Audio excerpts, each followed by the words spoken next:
When we are using watercolors, we need to have a cup of water, we need to have some paint brushes, and a cloth to dry our brushes. We're going to also be using masking tape today. You can use masking tape to create shapes or patterns on your piece of paper. I'm going to use it to create different sections so I can show you different techniques we can use with watercolors. My first technique, I'm going to put water on my paper first, and then I'm going to put color. This will help to blend the colors easier. This is called wet on wet. My second technique, I'm going to dry my brush first and then put my color on. This gives me more of a texture and is called dry brush. My next technique, I'm going to take a toothpick and draw and scratch on my paper, and then I paint over top of it, and then I can see the scratch marks that I put underneath.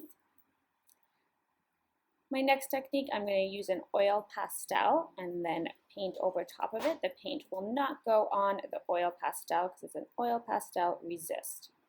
My next technique, I'm going to paint first and then take a piece of tin foil or plastic wrap and put it over top. I need to wait for it to dry. My next one, I'm going to take some paint and then put some salt on it, just a little bit, and again I need to wait for this one to dry.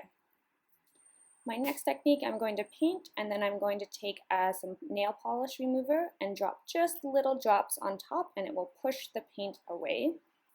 And my last technique, I'm going to do a glaze. So again, I'm going to do one layer first and then I have to wait for it to dry. Now that things are dry, I can take it off and see my textures that I've created. And then with my glazing, I'm going to do another layer of painting over top, but we'll still be able to see the first layer I did, and we could do many, many layers. Here are all my different techniques. Each one I get a different texture and different effect that I can use in my paintings.